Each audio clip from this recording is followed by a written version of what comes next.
Hello and welcome to Acts of Subversive Kindnesses for March. Rites and Rituals. A ritual. Activities involving gestures, words, actions, or objects performed according to a set sequence. Well, that's a dictionary definition. So once again, I want to think of these words in a very expansive way. Perhaps our first connections are with the sometimes almost theatrical rites of the world's major religions. I have the joy of having many friends of many faiths and some of none, and those of faith have been kind enough to share and explain some of the rituals in their own traditions. Some of these have been a rich resource for poetry, offering structures based on shapes which have perhaps comforted or challenged generations. So many people have explored the Hebrew Bible, and the quality of the Psalms alone has inspired Michael Simmons Roberts in his remarkable collection, Dry Psalter. And more close to home, we have both Don Woods and the late Jim Stewart drawing very wonderfully from that well. In Christian tradition, we can see how Martin Crucifix drew from Roman Catholicism in the Hatfield Mass. And very recently, Canadian but Glasgow-based Sherry Benning's intensely beautiful environmental cry, Field Requiem, draws directly indeed. Think of how Carrie Etter revitalised catechisms in the poignant Lost Sons. And of course, these structures, in literary terms, have been useful to many who do not hold or continue to hold the faith concerned. Comte Bean has spoken intensively about his continuing fascination with religious rites, in his case, of course, Roman Catholicism, while simultaneously expressing great disquiet about the core of the religion. I've just acquired his new collection, Vinegar Hill, and curiously enough, I've discovered there is a poem called Ritual in it. In Scotland, we see rites threaded through the work of people like George Mackay Brown, Jim Carruth, and so many more, both in empathy and in opposition. Born in the Punjab, but long based in Kaul, poet and painter Tariq Latif sometimes references Muslim prayer in his powerful poetry. Here is Chanadal with Kea Kadu from his collection, Smithereens. Wudu refers to the ablutions performed before prayers, and Maghrib Namas is the evening prayer of the 5 daily prayers in Islam. Chanadal with Kea Kadu. My dad's fingers are as glazed with water when he does his wudu as now, while he drops chunky slices of Kea Kadu over the sizzling onions, fresh ginger, and heaps of crushed garlic. He mixes in coriander seeds, some salt, haldi, and lots of chili. He drains the chana dal, adds it to the pan. Turning the heat to low, he goes next door for the Maghrib namaz. My mother and father, both Hajis, turn to Mecca and pray for my uncle who has died. I stir the pot, set the table. We eat the curry with some masala. I relish every mouthful and praise Allah. It's really beautiful, and I do commend his collection to you. It's very wonderful. And we can find the use of patterning taken from all religions appearing in our literature, right to the power of the almost anti-ritual of the Quaker silence.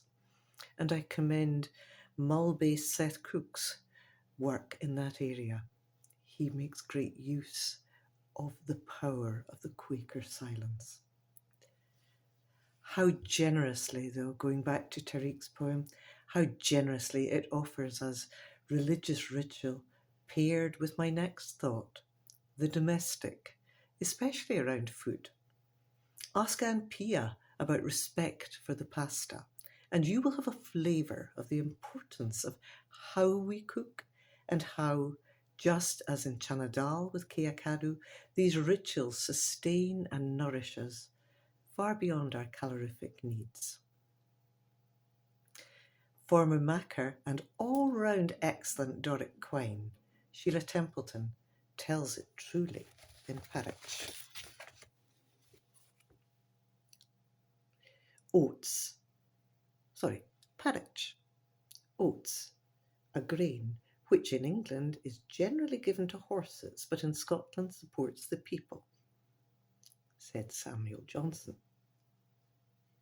Is never biled up with milk or sugar, doesna hae honey, berries, kerned up nuts, thick brown demerara, skilted on top, nor almond, soy, or any other vegetable water.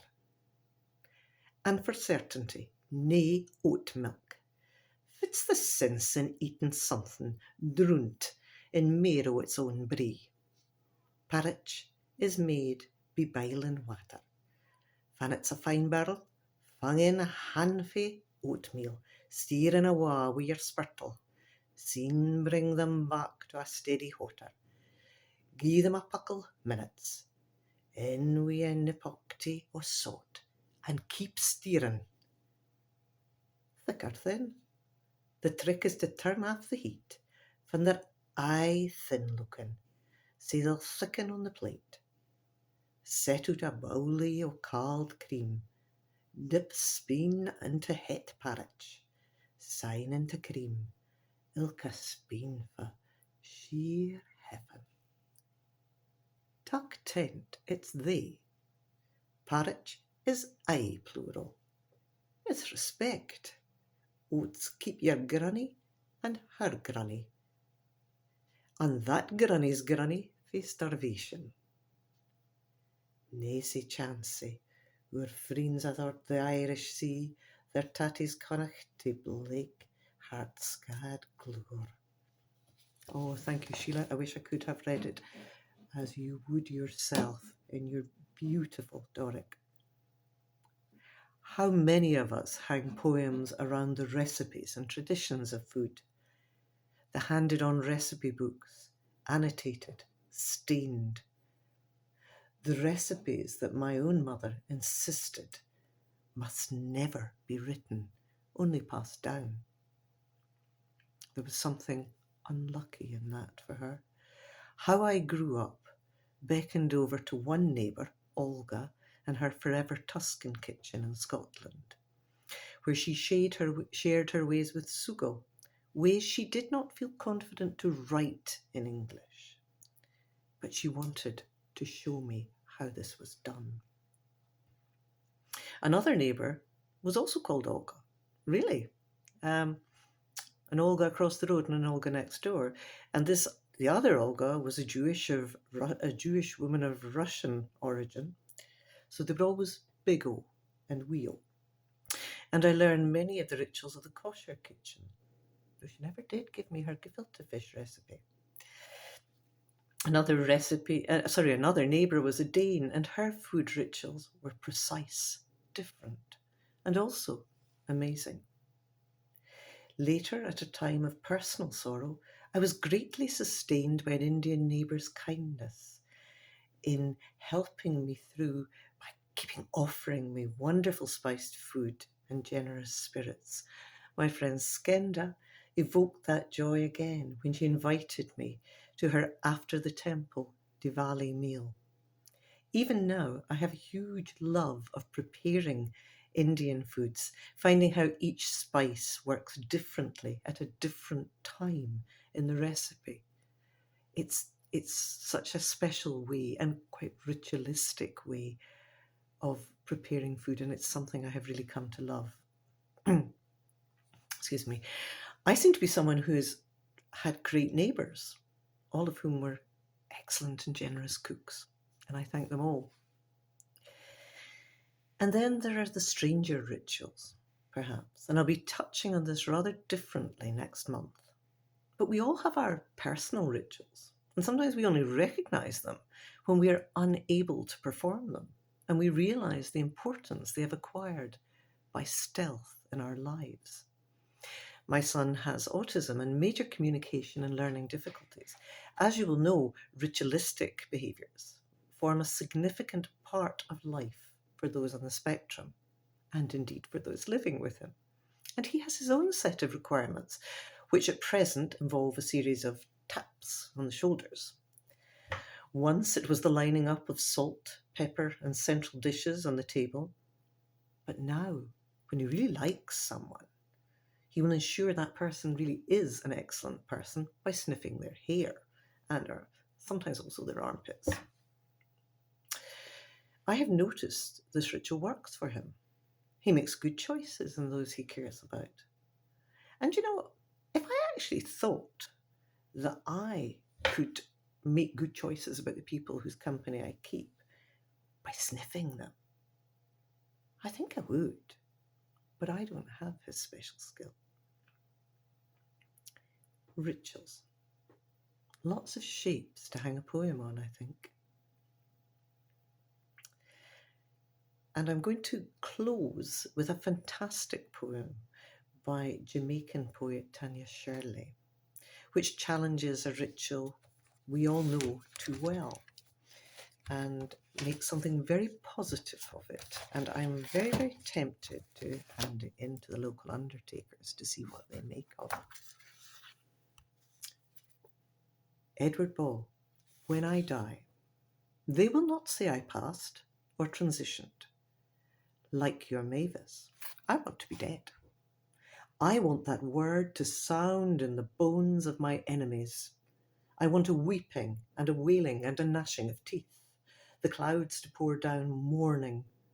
I want grown men to fall into the laps of strangers, proof I was their great love.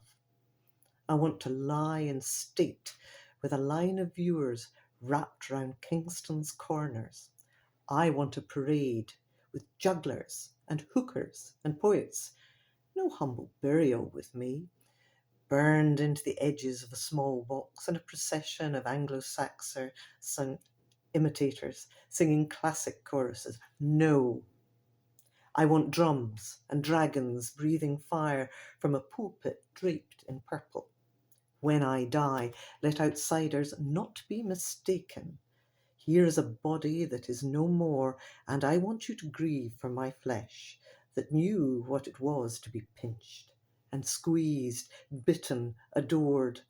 Those who know how I lived, sometimes dangling from the high wires, but always out in the open. Let them stand and say, Amen. Appoint a professional to roll up and down the red-carpeted central aisle. Let humongous breasts spilling wine. I want trumpets and saxophones, a congregation of stilettos and lace. I want tears to turn the pews into the night sea, and when they close the coffin, and the dapper pallbearers take their place, I want 10,000 doves released, and a horde of women clad in Pentecostal white to bear down on me like a flock of sheep, as if telling the earth they will not let me go down without a fight. Thank you for listening, and apologies for any trips and type mistakes. As you can see, I'm wearing sunglasses, but for a reason, because I've had eye surgery this week. So all the mistakes are entirely my own, but huge thanks, because this is brought to you by the very excellent skills of the surgical team at Nine Wells. Thank you.